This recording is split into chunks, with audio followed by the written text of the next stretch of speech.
Okay, so the last meeting we have discussed the importance of what we call the statement of the problem. So this is how our research will revolve.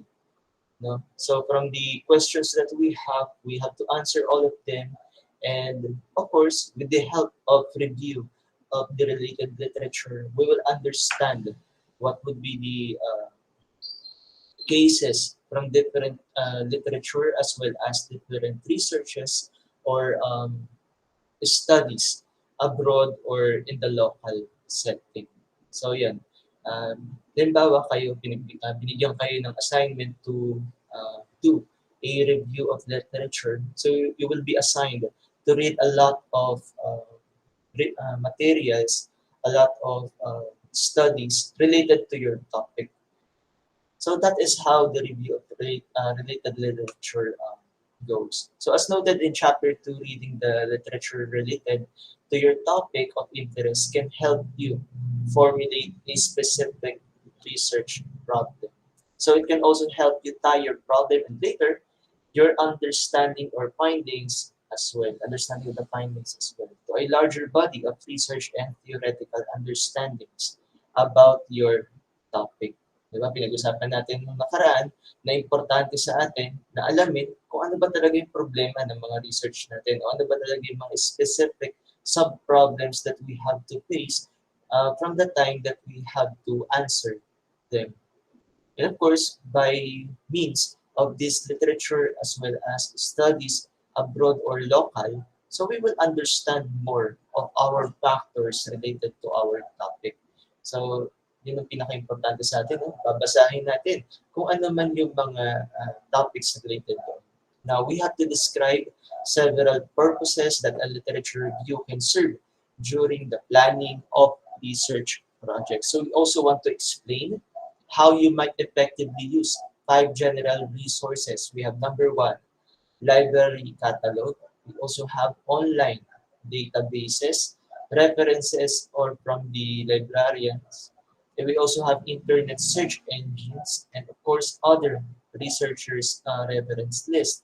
Okay, we also want to discuss and concrete strategies. Okay, paano natin hahanapin ang ating mga related literature or assigned readings related to our topic or variables involved in our study.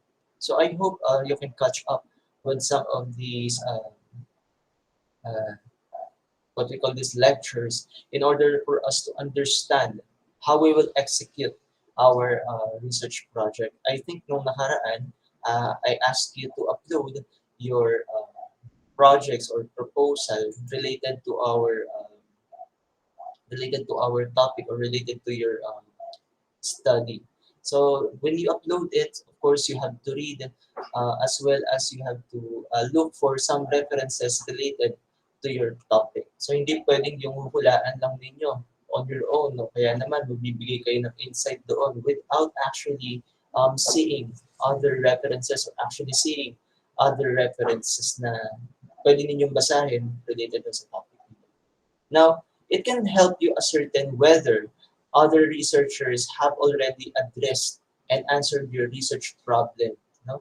So, gaya na nabanggit natin dati, we have to read some of the related literature as well as topics related to your study kasi baka mamaya it has already answered your question. Okay?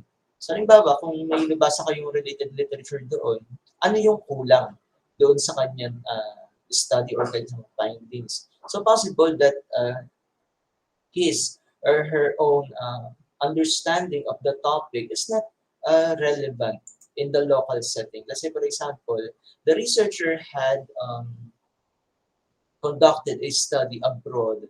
So it may not be related doon sa mga local setting natin. Halimbawa, hindi naman nag-take ng survey o hindi naman kumuha ng survey yung mga respondent coming from the Philippines. So it may not be applicable yung kanilang research findings sa atin. So what would be the best approach for that? So possible that you might seek alternative for that finding in such a way that you will conduct a study related to the topic. Halimbawa, no?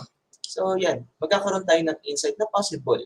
Isa ito sa mga pwede nating sagutan na kung saan is that pwede natin gawing background yung kanya study when it comes to our own execution of our own topic or of our own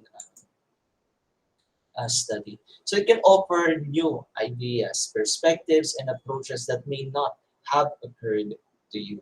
So let's say, for example, you have a new findings or you have read from other related literature about this topic, and you come across with these readings that, okay, meron palang ibang mga findings aside from what I am assuming.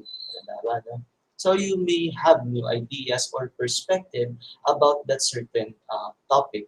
So it can inform you about other individuals who conduct work in this area. So individuals or professionals related to the field of expertise. So let's say, for example, you want to be a psychotherapist in the long run. So these psychotherapists or researchers conducting some approaches in psychotherapy must have background about these topics. So you can just see their work, and of course, they are more likely uh, having a lot of research topics related to that study.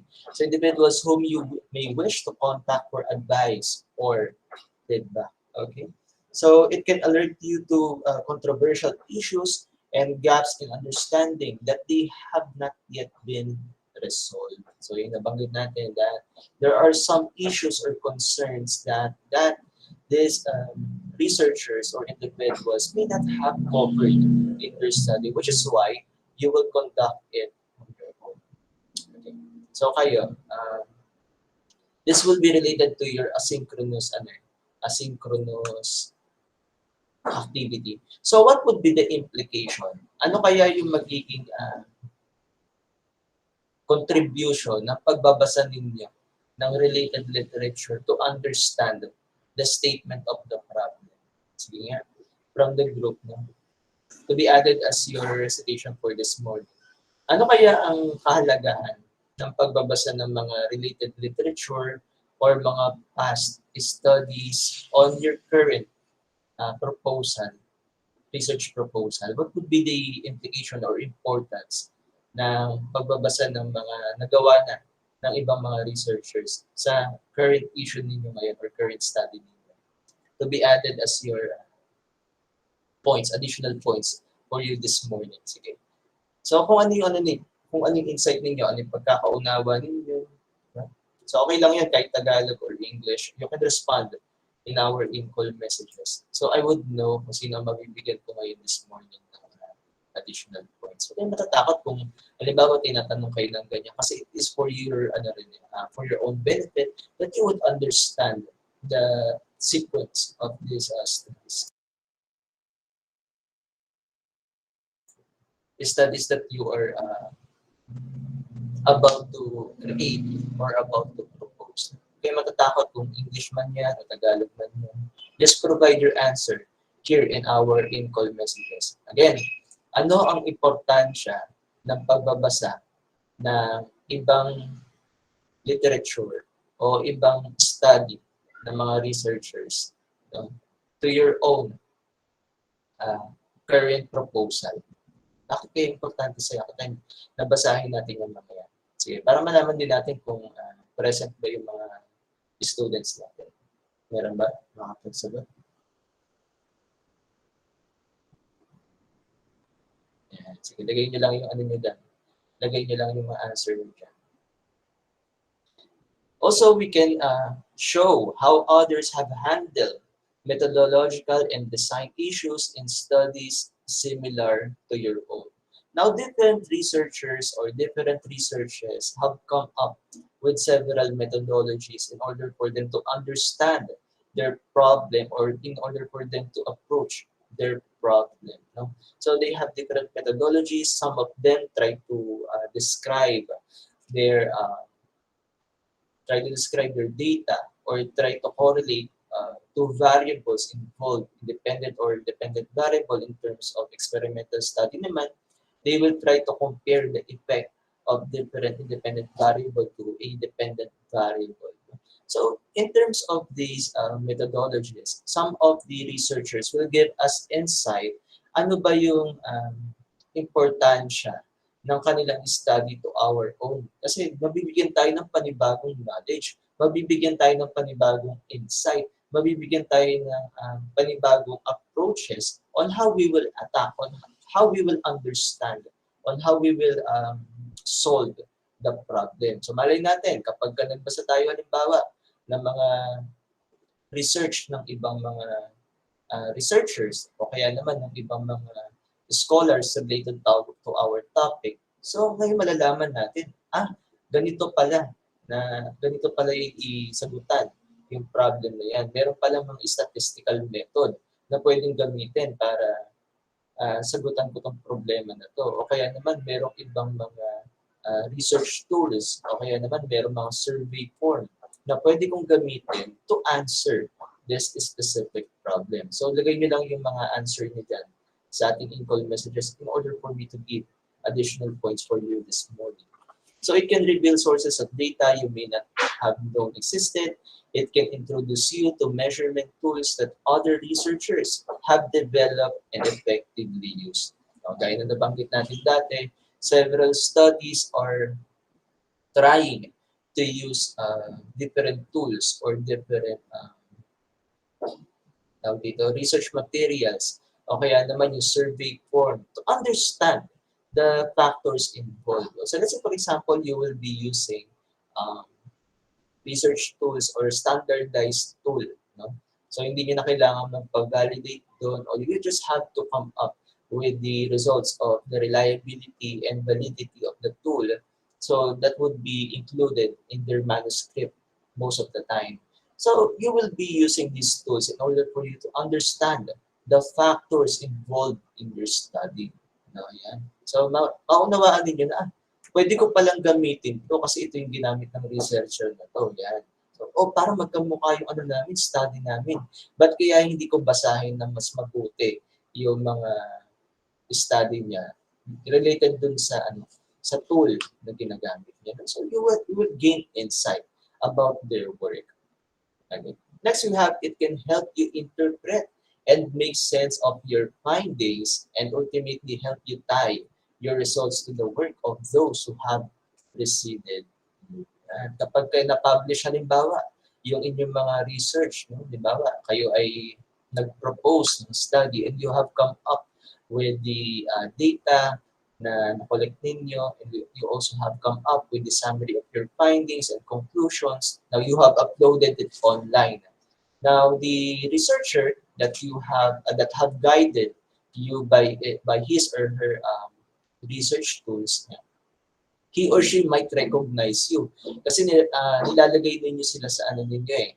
Nilalagay ninyo sila sa references ninyo, di ba, sa bandang huli ng inyong proposal, nandun yung mga references. So kapag in-upload ninyo yung mga work ninyo, maaari makita yun ng researcher. Kasi yun eh, kapag na-mention yung pangalan niya sa internet, usually nagno-notify yan sa different platform. Yan. So makikita niya na, this student cited me in his work. O, di ba? Para nakaka-proud din yan. Huwag nyo lang kukopyahin yung full manuscript ng researcher kasi magkakaroon kayo ng problema doon. That is plagiarism naman. Okay? So, halimbawa, meron siyang mga ideas related to your topic. You have give credit kung ano yung dapat para sa kanya. Kasi, for example, there are some ideas na galing sa kanya. Hindi nyo kukopyahin yun lahat. No? You have to summarize it and then you have to rephrase all of what he or she said about this topic, and you have to cite his or her name doon sa study ninyo. Okay? Hindi pwede yung kukopyahin yung idea niya tapos you will not acknowledge that person. So most especially, no, kapag kayo ay nagko-conduct ng research, you have to acknowledge everyone that contributed to your work. So, kaya halimbawa, meron kayong ginawa kayong assignment. Okay, ginawa niyo kayong assignment, pinaghirapan ninyo. Tapos, kinopya ng hindi mo alam. Yan. Ano mararamdaman mo? Parang gawa ko to ah. O kaya naman, gumawa ka ng video. Yan. Gumawa ka ng video tapos kinopya ng kaibigan mo, hindi mo alam. Paano mararamdaman mo? Di ba parang masama sa pakiramdam nun? O kaya naman, pinaghirapan mong gawin. Tapos kokopyahin ng mga iba. So, ganun yung plagiarism. It's a crime that a researcher may commit if he or she will not give credit doon sa idea na pinopose ng isang researcher or those individuals who have contributed to that specific knowledge or field of expertise. So yun. The next one, it can bolster your confidence that your topic is one worth studying. So, halimbawa, upload ninyo yung study ninyo, o kaya naman you have come up with some conclusions and recommendations. So, some researchers might recognize na, itong pangalan na to, no? Kilala ko to. Ito yung nag-ano sa akin, ito yung nag-cite sa akin eh. Parehas kami ng idea o parehas kami ng topic doon sa area na gusto namin pag-aralan. So most likely, those researchers who are also interested with your topic o dun sa inaaral mo, may come up with this idea na, etong halimbawang estudyante na to is a good source of this idea. Okay naman, or this researcher has a good source of this topic. Kasi yun yung parehas kayo ng same thing, parehas kayo ng interest dun sa topic niya. Okay. Now let's proceed with some strategies for locating related literature. So most of the time, students would browse the internet, would browse some search engines in order for them to understand or for them to gather some important details or related literature to their study. So, di ba nag-google kayo, nahanap ninyo yung assignment ninyo doon. Yan. Ano pa yung ginagamit ninyong research tool aside from looking for Google results? Yahoo, pwede rin naman. O kaya naman, di ba meron tayong mga online platform which has a lot of PDF materials or what we call online materials with scientific inquiries. No? Diba ba? Pagka nag-research kayo tungkol sa topic ninyo, lalabas doon yung mga PDF file, tapos kung ano website nila. Yan. So kapag ang tip ko lang sa inyo kapag maghahanap kayo ng readings or related literature to your study, you have to input the specific word na hinahanap ninyo. O kaya naman, kapag meron na kayong meron kayong specific tool na ginagamit na sa inyong study, you have to look for the specific tao o yung author ng material na yan. Kasi he or she will give you the insight na hindi lang isa, hindi lang dalawa. So more than two yung inyong resources from that person or from that individual.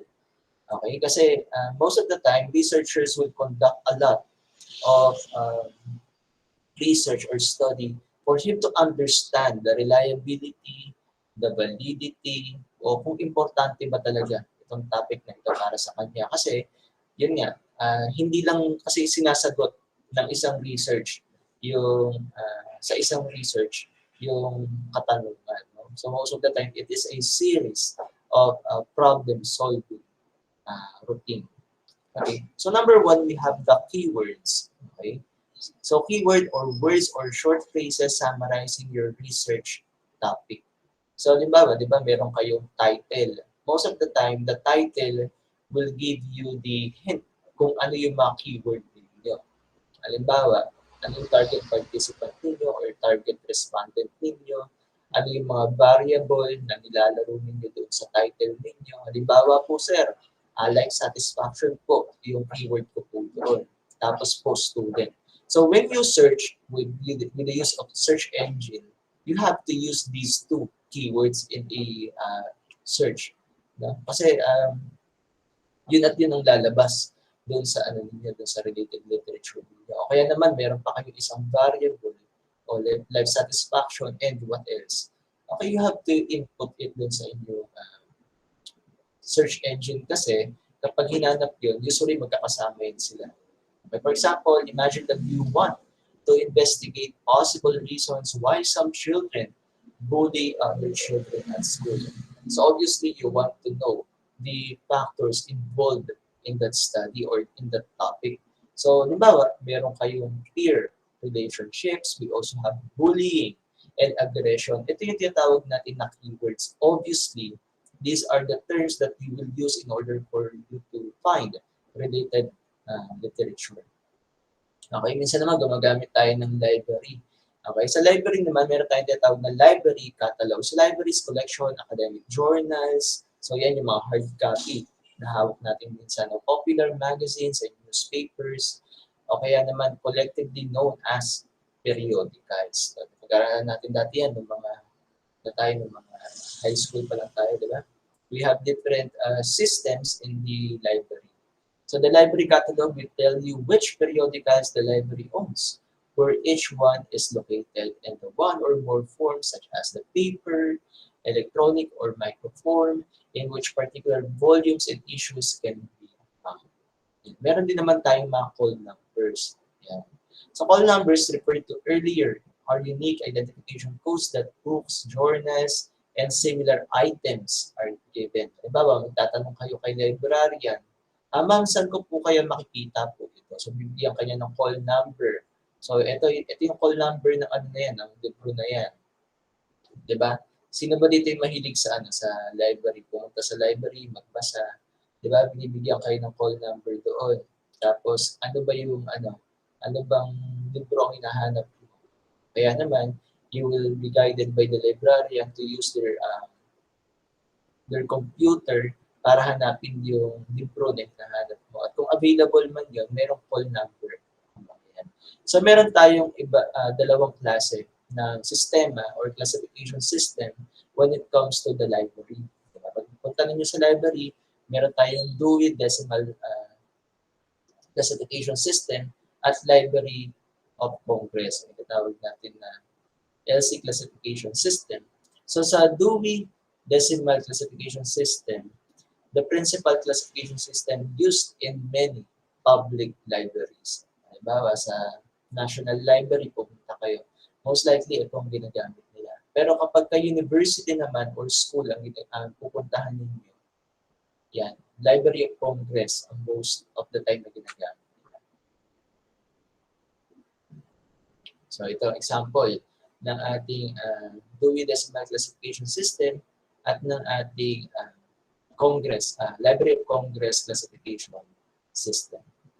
Okay, we also have online databases. Okay, pag sinabi natin online databases, you have to search online, you have to browse online. So virtually all college and university libraries provide access to many online databases wherein you will access this journal, yung mga online PDF book ninyo, o kaya naman dissertations, o kaya yung mga masters na thesis, ganyan. O kaya undergrad thesis of copy nila. So, meron tayong online databases for that. So, you have to ask sa inyong library, ma'am, meron po ba tayong ganitong soft copy? Pwede po ba akong makapag-research? So, they will give you access for that. Okay? We also have this surveying the internet. Okay, internet search begins with the search engine at websites such as Google, Bing, or Yahoo. So these websites typically have box. Diba? Kapag nag-research kayo, pupunta kayo sa google.com o kaya naman pagbukas niyo ng Google Chrome, agad-agad makikita niyo yung box doon. So this box is the search box. Okay? And then you have to provide kung anong information, kung anong gusto mong hanapin. Diba? Yun yung ginagamit natin to search the internet. So these websites typically have this box so you can type one or more keywords. Yan. So dapat malaman din natin kung ano ba yung hinahanap natin, hindi randomly. No? Kung alam natin kung ano yung hinahanap natin, We have to specify sinong author, o kaya naman ano yung factor involved sa inyong study for you to understand or for you to see kung ano man yung material na dapat ibigay sa inyo ni Google. Okay. So, surfing the internet, keep in mind that wikipedia.org. Sinong gumagamit ng Wikipedia dito kapag may pinapasa kayong mga assignment? Okay? So, be cautious of using wikipedia.org.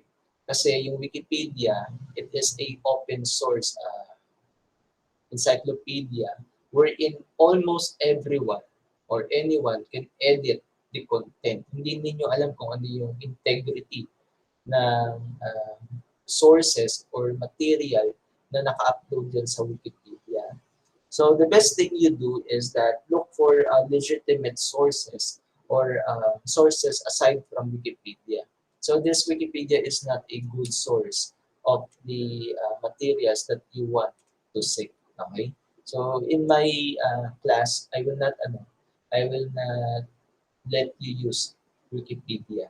But of course, Wikipedia can help you naman to browse some topics or related topics in that platform. Kasi they may give you a hint kung ano man yung resources na hinahanap ninyo.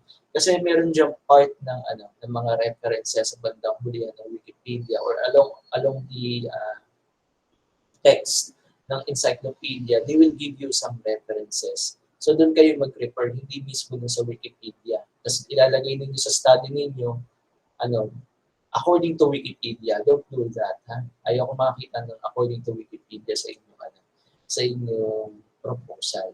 Maliwanag ba yun? So again, huwag kayong gagamit ng Wikipedia in using it as a source of idea or reference sa inyong study. So accordingly, although you might use ideas you find in Wikipedia to guide your subsequent searches, as general rule, you should not use Wikipedia as an authoritative source about your topic. Huwag ninyong gagamitin.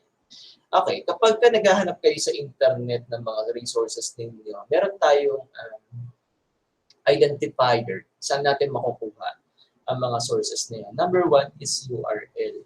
Diba? Ayun yung usually na hinahanap natin kapag meron tayong gustong kunin na impormasyon sa internet. Diba? Pahining link. Diba?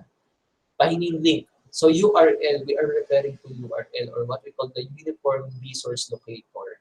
So which you found the resource and the date on which you did so. So this is an example of what we call the URL, di ba? Yung link na hinahanap. Kapag nagbibigay tayo ng assignment sa Google Classroom, I will give you the link o kaya dun sa materials ninyo. Kaya naman, anong video presentation po, sir? Binigyan po kayo ng URL. Yan yung link na sinasabi. Meron din naman tayong DOI, o tinatawag natin na Digital Object Identifier. No? So most of the times, those PDF file o kaya naman yung mga materials ninyo online have this digital object identifier. Now, this digital object identifier are very unique to each to each material. Hindi pwedeng maulit ito. Halimbawa, nag-upload ka ng PDF mo, tapos yun yung study mo. It has its own digital object identifier. Okay? Unique permanent number that enables others to find document. Para siyang ID sa mga tao. So, ang mga document, meron silang ID. Ito yung tinatawag na natin na Digital Object Identifier. So, ito yung mga example ng DOI. So, yan. Diba? Pag nagbasa kayo ng mga researches ninyo, makikita ninyo yung DOI doon sa document o kaya sa mismong article na binabasa ninyo. Yan. So, yun yung mga example ng DOI. Ha? Hindi siya yung link na tinatawag. Although you can search naman yung DOI sa search box. Halimbawa, kinopya ninyo itong DOI na to, lalabas yung ninyo. Lalabas yung document na hinahanap ninyo. Mamaya pakita ko sa example nito sa mismong gawa ko. Kasi I have uploaded my material sa internet, yung mismong master thesis ko. In-upload ko sa internet. It has its own DOI. Ganun din sa ibang researchers, no? meron silang sariling DOI, kada document na ina-upload nila. Most of the time, the platform that you can generate your own DOI is yung tinatawag natin na research gate. Yan. Kapag nag-upload kayo ng file ninyo doon, magkakaroon siya ng DOI na sarili niyo. So kahit article man yan, o kaya naman thesis ninyo, o kaya portfolio ninyo na online copy, yan, magkakaroon ng DOI doon. So you have to generate it manually doon sa tawag dito, sa research gate. So kung interesado man kayo na i-upload yung mga materials ninyo, para hindi kopyahin ng iba, no? DOI ang gagamitin natin para doon.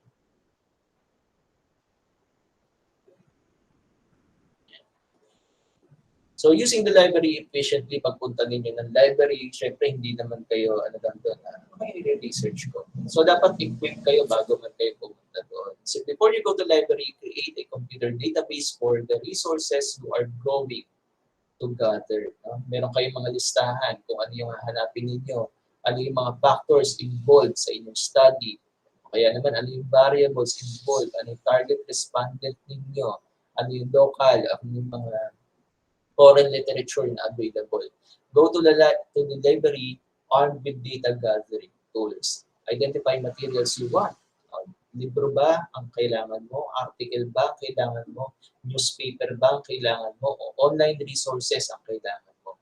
And determine whether your library has them. Okay, kasi minsan, limitado yung budget ng library. We cannot research in that specific context or that specific area because of the lack of materials in that library.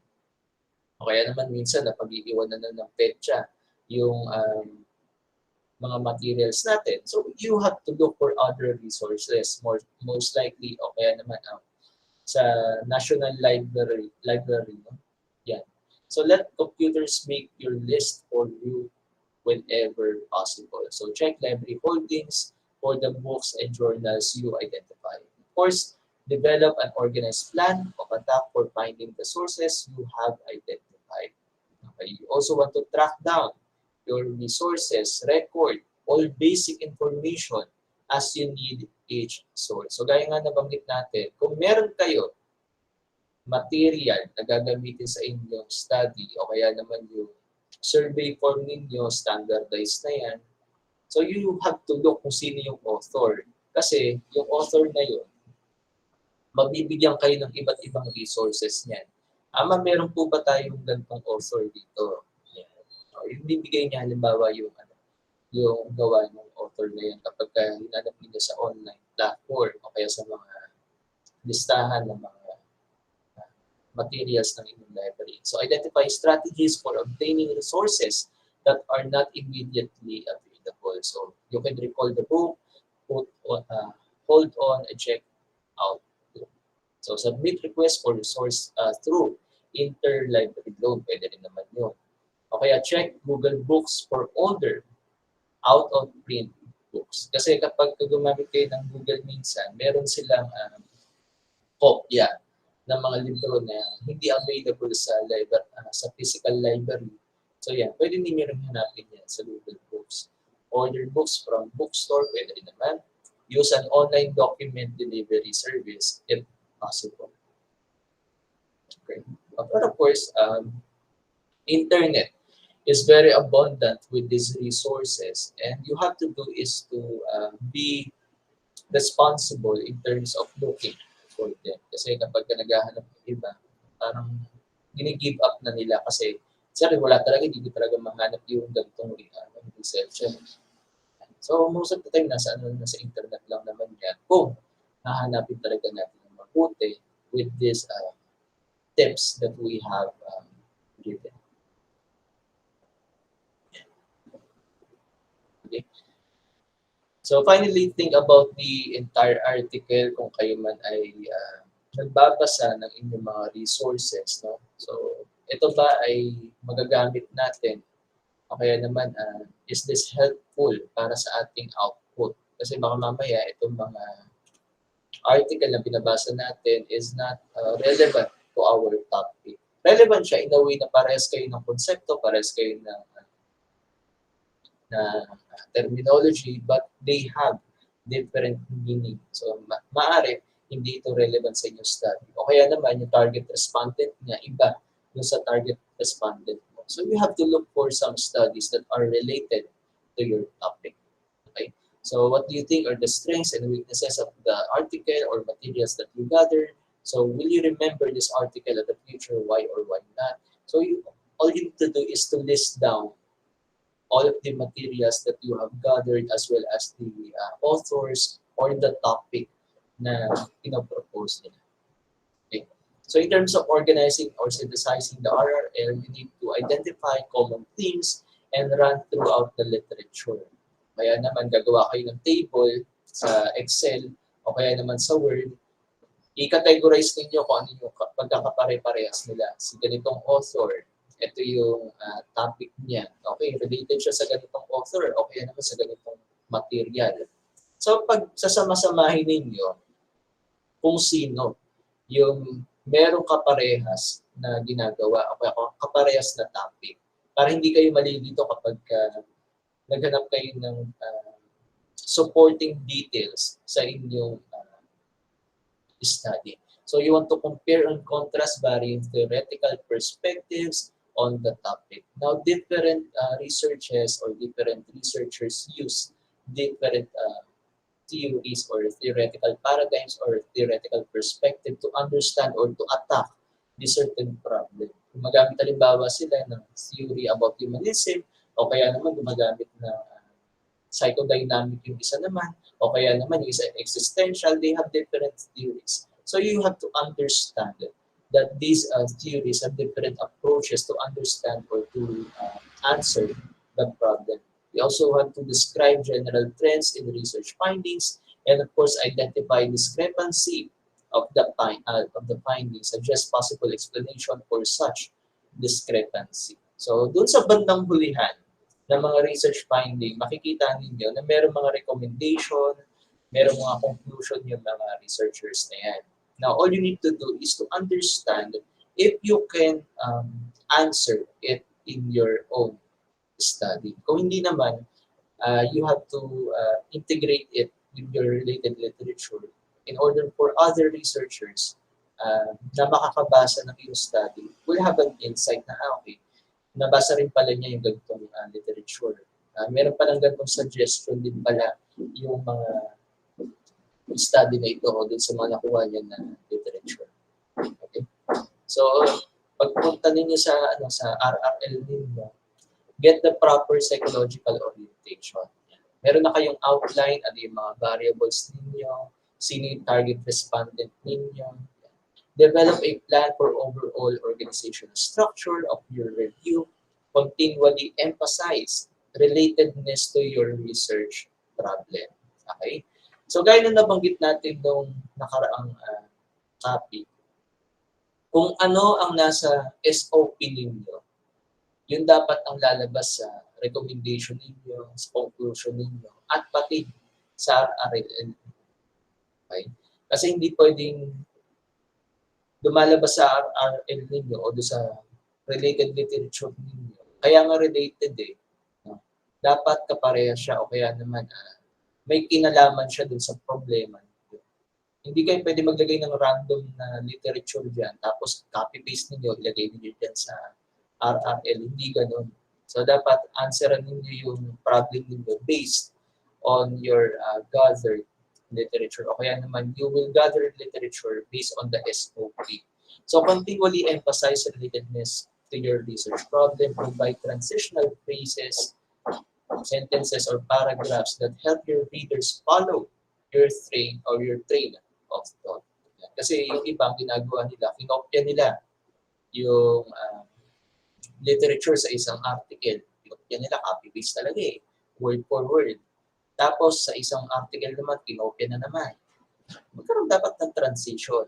So, paano nag-come up ng ganitong sentence or ganitong phrase o kaya ganitong paragraph?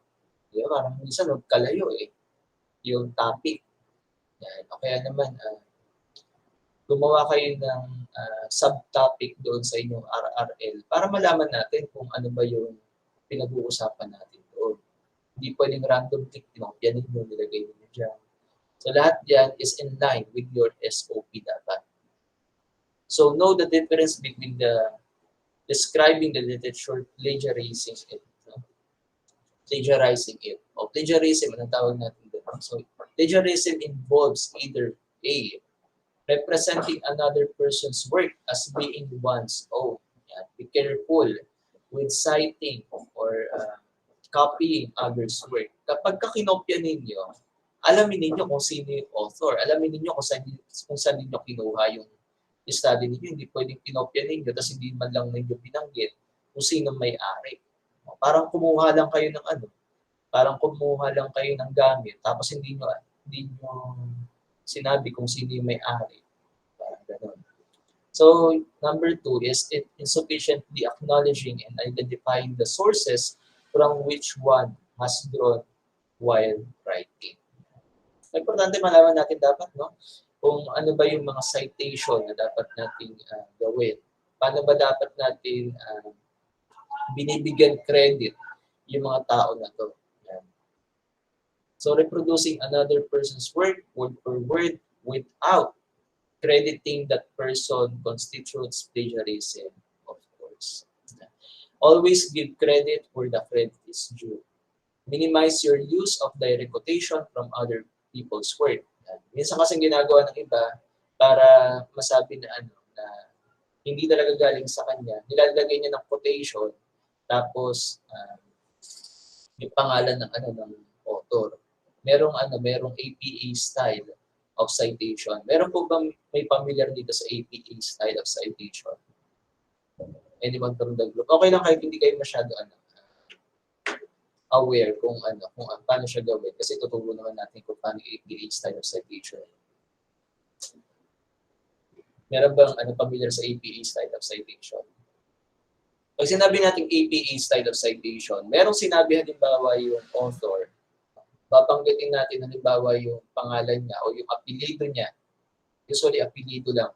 Tapos yung date kung kailan na-publish, in text yun, nasa loob ng nasa loob ng teksto ninyo o dun sa mismo study ninyo. Tapos dun sa bandang hulihan, sa references, ilalagay ninyo rin yung pangalan niya. Yan. Tapos yung date ng publication, pati yung title, at kung ano yung source o yung ano yung URL retrieved from. Kasi minsan, lumalabas sa in-text yung pangalan, tapos wala naman sa references. O kaya nasa references naman, wala sa in-text. O, anong gagawin natin doon? So, hindi nagtutugma, hindi matagpuan saan ba natin kinuha to. So, dapat kung nasa in-text siya o nasa paragraphs ninyo o nasa RRL ninyo, kung nasa loob ng thesis ninyo o sa proposal ninyo, dapat makikita din sa references. Hindi yung kinopya ninyo yung buong thesis o kinopya ninyo yung buong sinabi ng researcher, kinopy-paste ninyo, nilagay ninyo, tapos hindi lumalabas na sa references, huli ka ngayon. Makikita na kinopya ng talaga natin. Ngayon, kung makikita ninyo doon sa bandang hulihan na part ng research ng researcher na yun, makikita ninyo kung saan niya kinuha din. Pwede naman ninyo din basahin ninyo. Pero kung hindi naman talaga related, huwag na ninyo kopyahin o huwag na ninyo ilagay dun sa ninyo, dun sa study ninyo. Kasi baka mamaya makadagdag lang yun sa sakit ng ulo ninyo. Sige tayo. So remember that your first draft will almost certainly not be your last draft. Laging uulit-ulitin natin yan kasi minsan, yun nga, meron kayong makikita na flow o parang hindi tugma doon sa study niyo. O kaya may makikita si sir, o kaya may makikita si ma'am na problem with the topic o dun sa dun sa pag-construct ng research niyo. And ask others for advice and feedback. So most especially with this proposal that you have, so ask for the feedback coming from your teacher or coming from your senior o kaya naman coming from other teachers na you trust. Okay? So I think this concludes our discussion for this morning. Okay? We will just end our recording for a while.